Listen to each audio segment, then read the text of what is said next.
They're pretty self-explanatory, but I just want to kind of go over some of the ones that you might have questions on. So just to kind of go over what we're looking at or what you should be looking at. I'm looking at right here today the market economy and six rules of characteristics, and it is in classroom. Slide down to economic systems, and then go to class notes if you care to follow along or look at it after this presentation. So I've already clicked on it. I've got it open. So here are the notes. So I'm going to kind of walk through it as I would normally in class, um, and just talk about it. So there's roles and characteristics, and just to kind of briefly discuss, I'm going to turn my face off here, what the difference is. So roles is, if I ask what are the roles of my dog and the characteristics of my dog, they're slightly different. Roles are going to be what it does. So my dog serves as a companion. He warms my lap at night. He licks my kid's face, right? That might be his role. The characteristics are um, describing what are parts of my dog. So four legs, furry tail, black, white, and brown. Um, so an easy way to distinguish them when it comes to test time is roles are always going to have a verb in front of them, right? It's doing something, and typically the characteristics are going to fairly closely match the roles, or and vice versa. And you'll see that in a second. So let me just kind of go through what those roles are. So in no particular order, again, this is kind of what our U.S. economy should do because we do have minimal government. So the first one's provide a legal system, right? So that's pretty self-explanatory. I have a couple examples here. Again, here's that verb since it's a role: provide legal system. It's going to provide goods and services. We saw that in the circular flow: so roads, postal service, army, etc. It's going to help distribute income. Okay, because we do have a non-pure capitalism economy, we have to essentially tax, right? And this is somewhat of a new role. It's not pure capitalism, but we collect taxes and we kind of essentially redistribute that income to different people. So right now I'm getting taxed on my paycheck with Social Security. That is distributing it to people that are currently retired on welfare, Medicaid, etc. So, and just understand we have a graduated tax scale. That's also how we distribute income. We tax the wealthy more, and typically, government benefits, good, bad, or otherwise, is going more to lower income families. All right, we've already looked at the graduated tax scale, so I'll skip that. All right, maintain competition.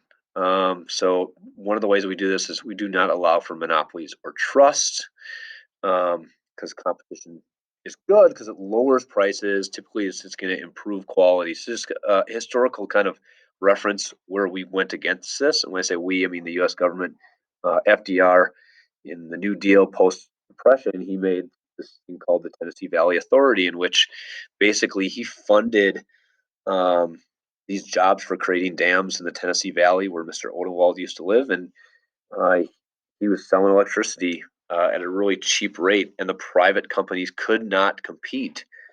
He was essentially creating jobs, but also putting the private businesses um, out of work. So it was declared unconstitutional because one of the jobs of the U.S. economy is to maintain competition, not to eliminate it. All right, number 5, stabilize the economy. This is going to be a big part of our next unit. But one of the ways that we try to stabilize the economy, so imagine the business cycle going up and down like it is right now. Right now it's down. They're going to adjust taxes and spending. So currently, right, the government is putting in money for anybody who has to go get tested for the virus, or if you're out of work, the government has kind of promised to pay for workers' compensation while you're off of work. And then we also have the Federal Reserve, which helps stabilize the economy, adjust interest rates, basically trying to level out that business cycle. So one example would be if the economy's struggling, um, they're going to promote banks to lower interest rates, right? We know times are tough, so we're going to make loans cheaper to get. All right. The big goal is ultimately we want to stabilize unemployment, and inflation. We don't want, or in this case, I guess, deflation. We don't want prices dropping too much, and we don't want prices going up too much. And number six, last one, is correct for market failures. So I already brought up the TVA. Um, this is another kind of new role as we've progressed in our nation. The New Deal is the biggest example. Basically, the government creating jobs, uh, even though it meant like deficit spending, like spending more than the government had. Hence, we're 23, $24 million in debt.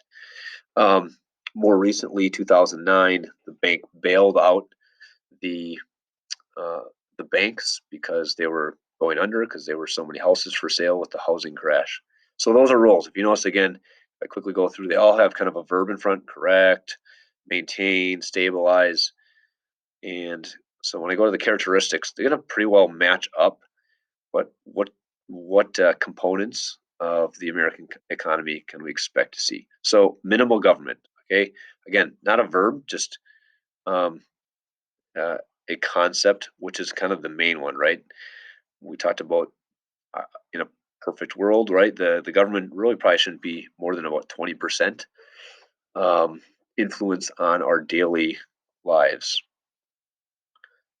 Initially, it was just national defense, right, or stuff that individuals could not provide, right?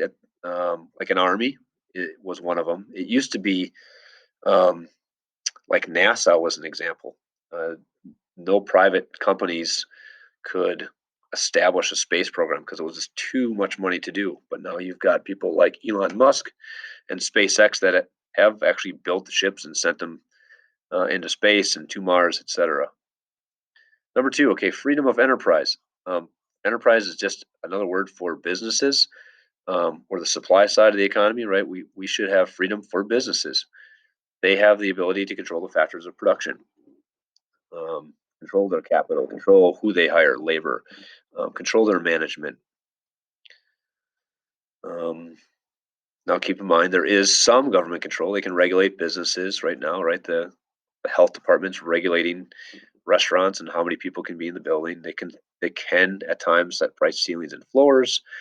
They can tax, but for the most part, our businesses have the ability to do what they want to do. If you know that one, right? If there's a supply side, there's going to be a demand side. We have freedom of choice. See the cartoon here, right? We customers want to get what they want to get. They drive the entire economy. So everyone has a choice.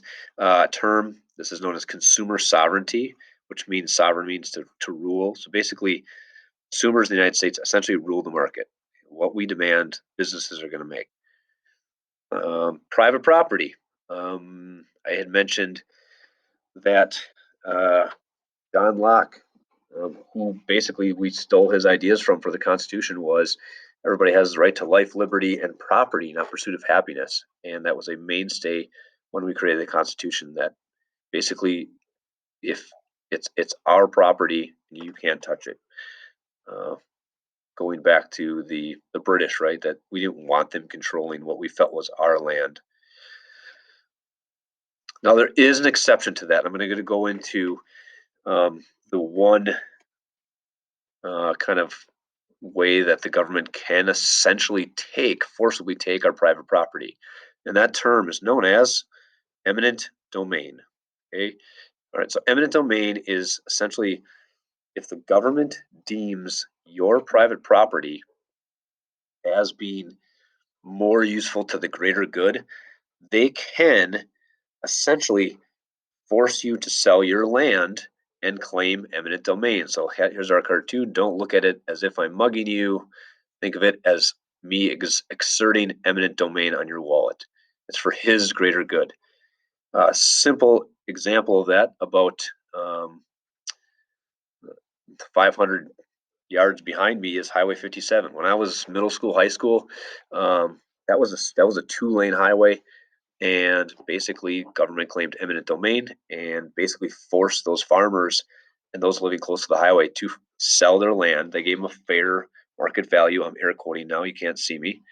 Um, and they forced them to basically give that land, claiming that it's for the good of the economy. So here we have the local government and the developers, right? They're happy because that means they get a construction job to basically knock this guy's house down to put in a mini mall. And that actually did happen while I was teaching at Tosa in Brookfield. There was three like turn of the century houses that the government forcibly basically leveled so they could add to more shopping on Blue Mountain Road, which was a big fiasco when I was there because these people had been living in these houses for like three generations.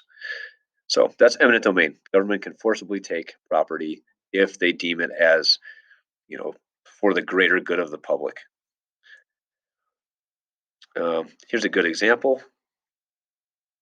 from Up, in which, if you've seen the movie, fast forward a little bit, they want to exert eminent domain on this property, claiming that is for the good of this city. I forget his name, but he does not want to sell it.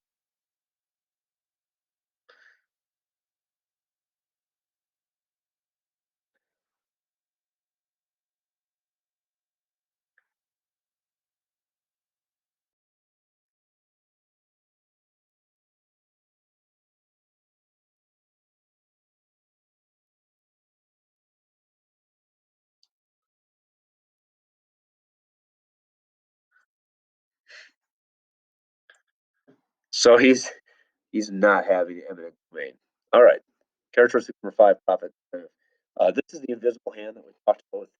The idea that we are motivated in a capitalist, multi-capitalist economy to do what we want with our money, and as a result, that profit incentive is going to push us helping others. Because the government doesn't really control us, we are allowed to make more money as we fit. So we have equality of opportunity, whereas we have we don't really have opportunity because any money we make, Robin Hood style, they're going to take it from us and redistribute it to the poor. Um, uh, Sometimes the government goes against that, right? They could, again, they act differently with the graduated tax bill. They can give subsidies or payments to business as well. Not 100%, but that's for both businesses and consumers. And I'll ask competition. This matches perfectly with big competition, right? We have the competition. The role of the government is to hopefully maintain that. And if you go to any generally capitalist society, competition is going to drive prices down and hopefully quality up, at least everybody is happy with. So again, hopefully that helps. If you needed it, again, email me if you have any questions. I will see